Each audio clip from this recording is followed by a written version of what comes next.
Bonjour les enfants et bienvenue dans ce nouveau cours de mathématiques. On va tout faire en vidéo maintenant. Alors il va falloir bien travailler, être très sérieux, parce que sinon vous n'allez pas beaucoup avancer, mais les autres vont avancer. Puis lorsqu'on va se revoir, on va faire des contrôles. Alors première chose très importante, comme je l'ai dit au sixième, on vous le dit pour vous aussi. Si vous vous contentez de regarder les vidéos, eh ben ça va pas aller du tout. Et vous devez avoir avec vous votre cahier de maths. Si vous ne l'avez pas, vous mettez en pause et vous allez le chercher.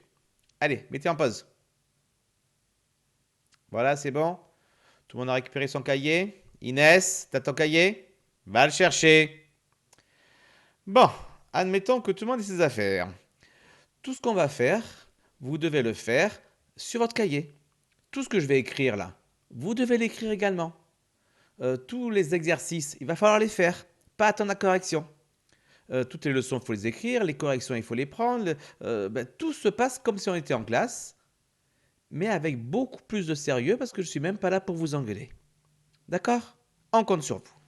Alors, on va commencer avec. Alors, ça, n'a pas besoin parce que, hop, c'est quoi ça? C'est output. On verra plus tard. Voilà, c'est ici. Ici donc, ces quatre petits calculs d'exemple qu'on avait fait à partir de la première formule qu'on avait apprise sur les puissances de 10. Alors, peut-être une des deux classes qui a déjà corrigé ces quatre calculs, je ne suis plus sûr.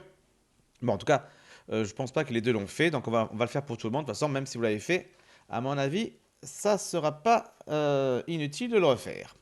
Bon, alors le premier calcul, c'est donc 10 puissance 7 fois 10 puissance 6. Alors vous vous rappelez comment ça marche?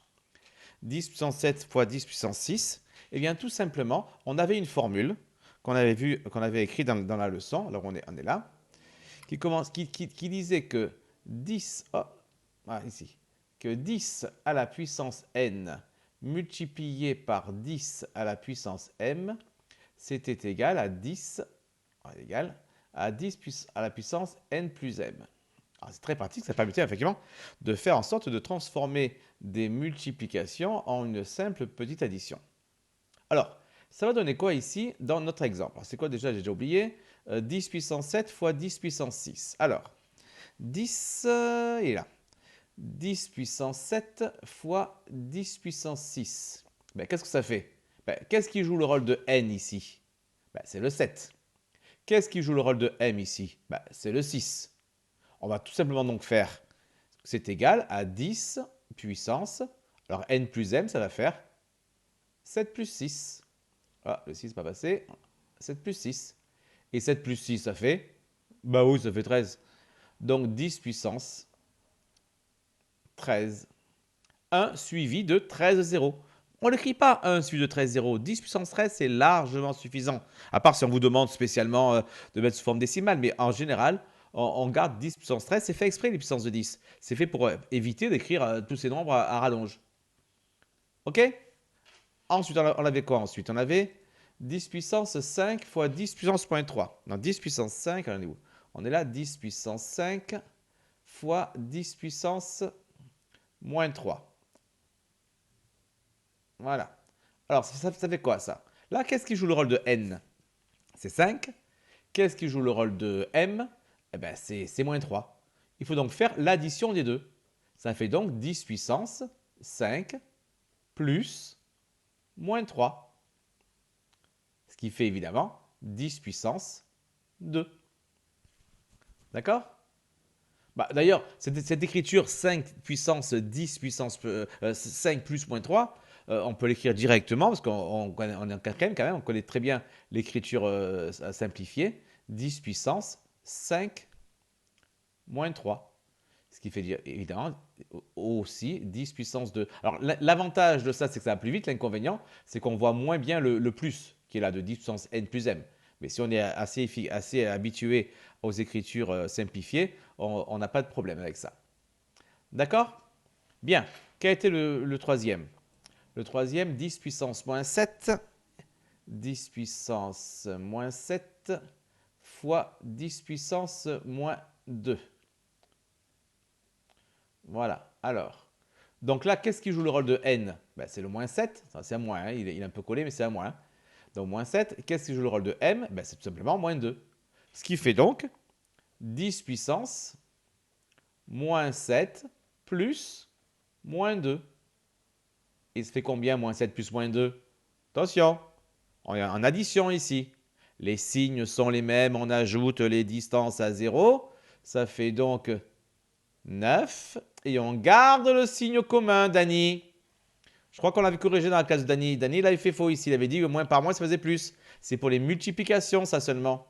Dans l'addition, les signes, quand les signes sont les mêmes, on garde le signe commun. Donc 10 puissance moins 9. Là encore, on peut bien sûr l'écrire avec l'écriture simplifiée.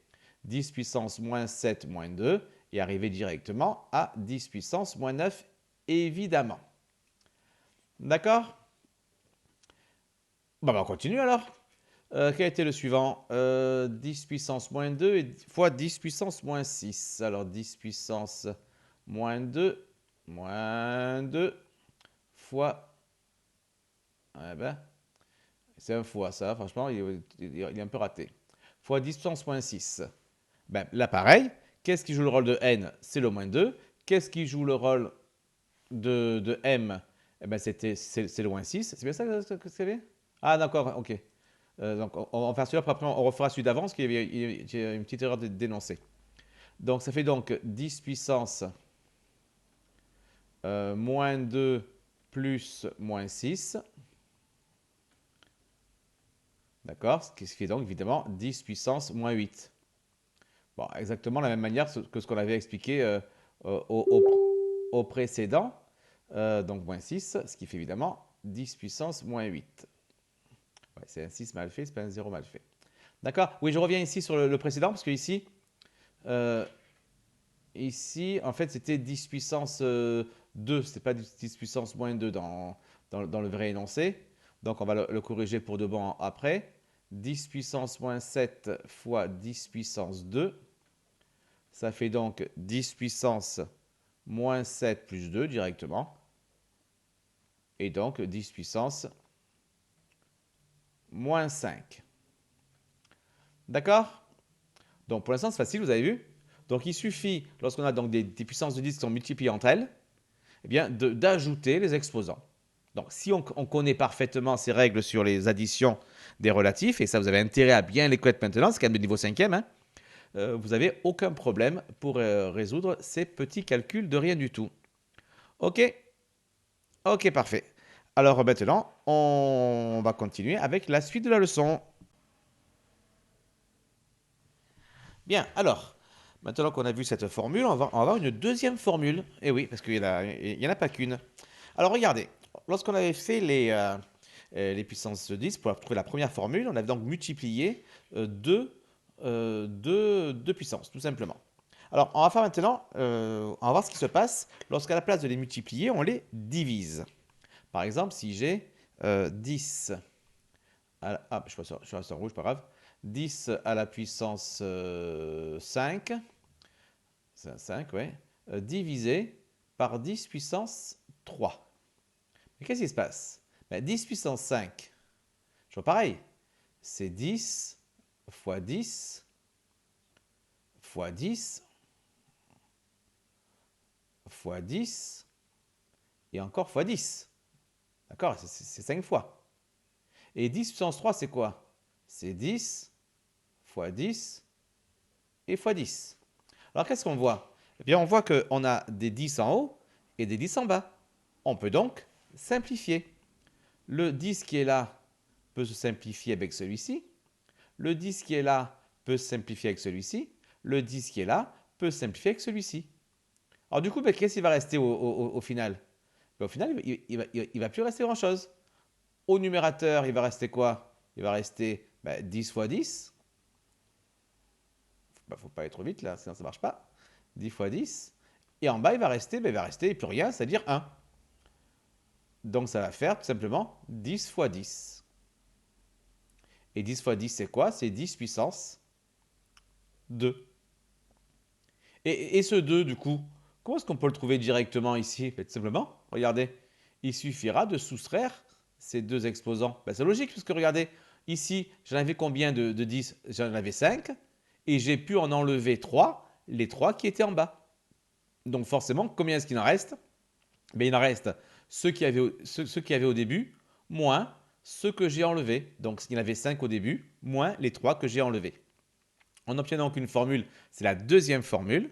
Donc ça, il faut bien l'écrire et bien l'encadrer, bien l'apprendre. 10 puissance n sur 10 puissance m sera égal à 10 puissance n moins m.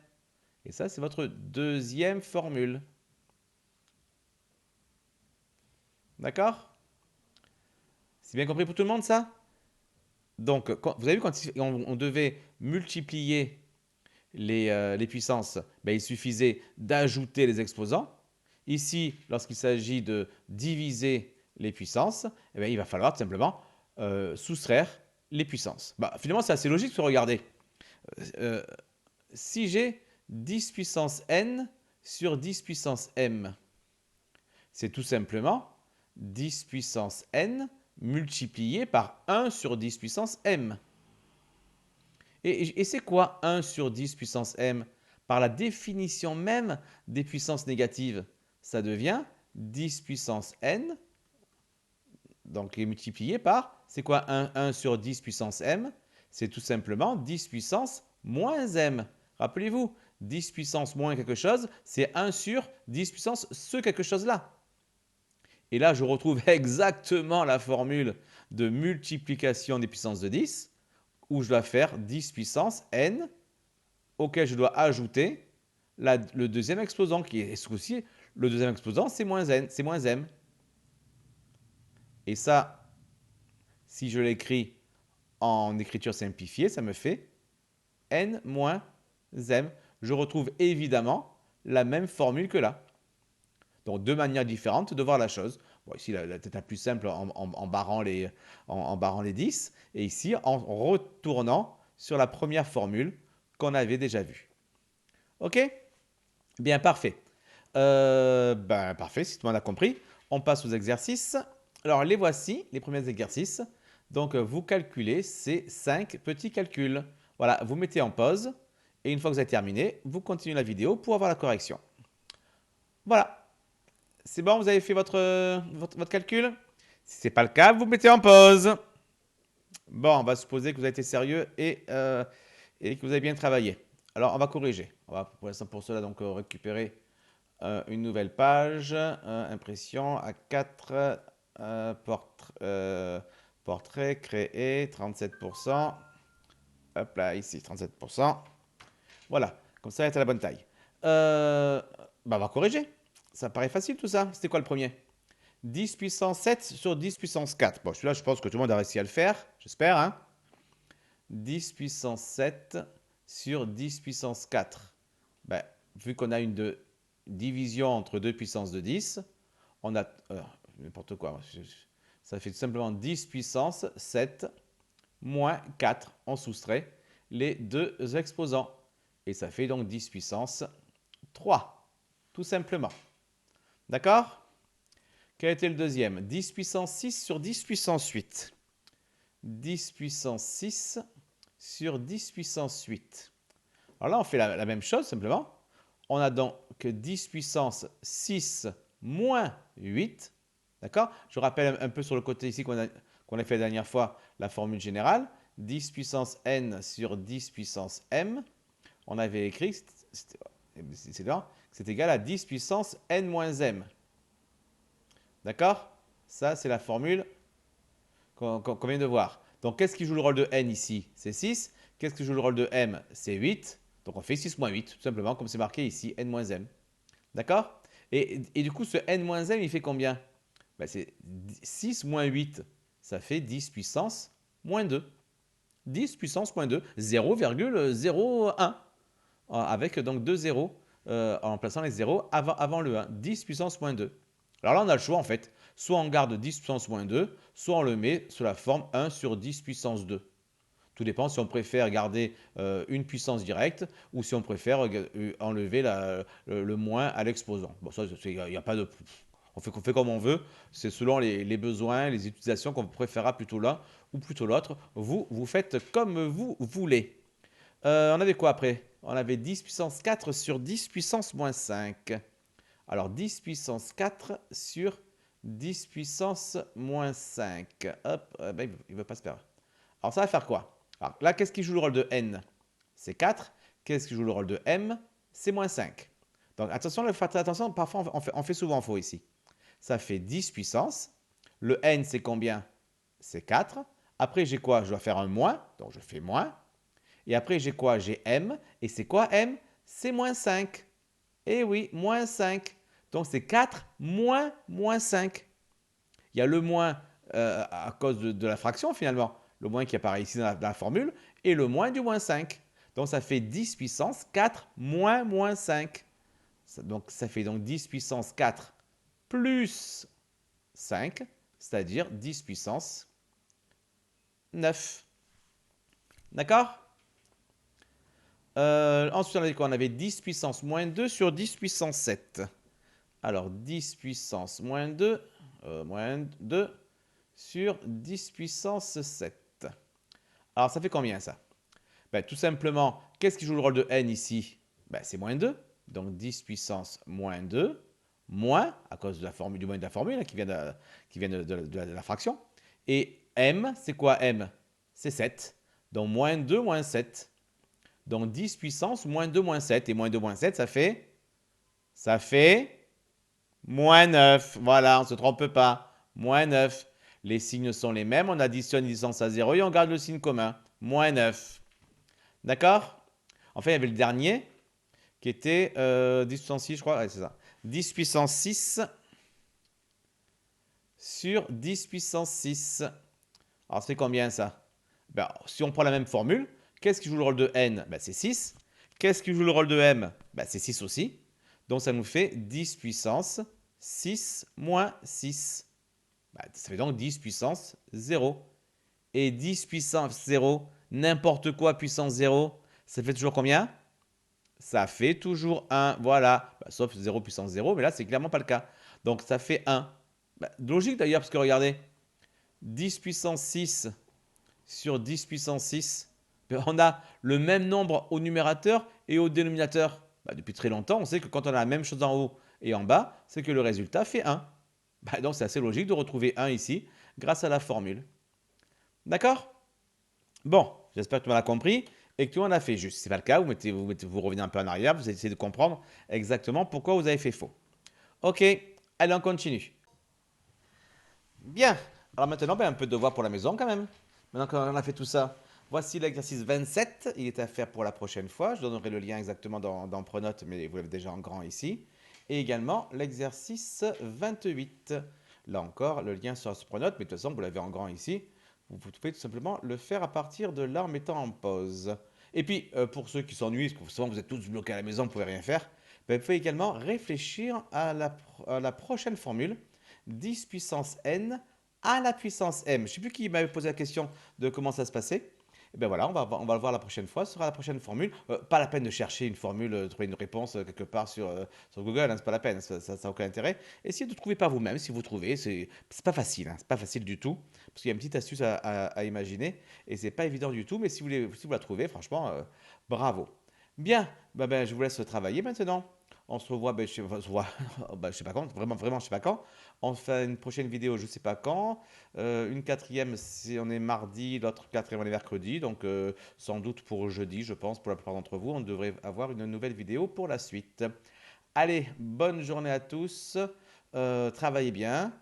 Passez du bon moment quand même. Et puis à très très vite. Ciao, ciao, ciao.